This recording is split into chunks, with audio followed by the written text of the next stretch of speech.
Hi everyone! Hi guys! Welcome to Vines Vlogs. And for today's video, pag-uusapan natin paano makakapasok sa party live ng ating mga admins or members natin, okay? Ayan, so exit muna natin tong party live ng aking admin and pupunta tayo sa GC. Pag nasa agency na kita, loves, ayan, diretso na papasok ka sa GC. Tapos kung gusto mong maki-CS, gusto mo sana mag-CS or papasok sa party live, no?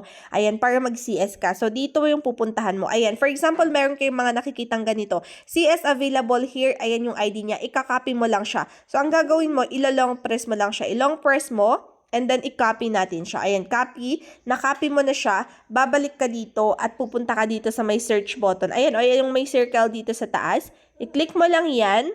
Tapos, i-paste mo yung kinopy mo sa GC natin. Tapos, tanggalin mo lang tong mga words. Maiwan lang yung number, yung ID number ng ating admin. Ayan, admin ko tong si Admin Sigma or member, ID ng member. Tapos, ang next pipindutin mo, ayan, lumabas yung kanyang profile ID, tapos naka-live siya. So, pipindutin mo, ito guys, ito yung nandito na live.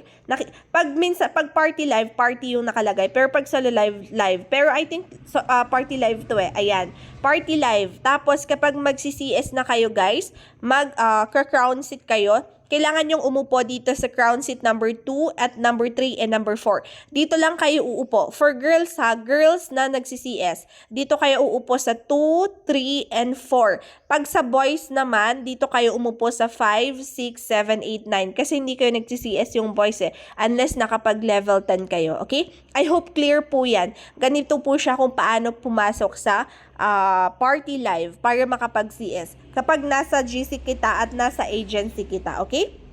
Ayan, so ganun siya kung paano mag-work. And then, ayan, wait natin. May nagpapatrade kaso nga lang nag-aano ako. Mamaya na siya.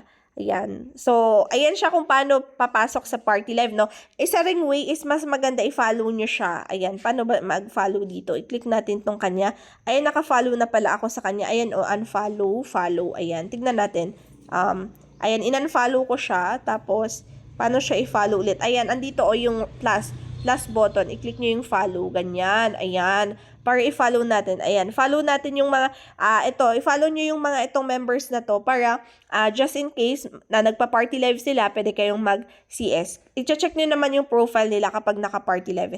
Ayan, ito yung may plus, dito yung may tao na plus. Ayan.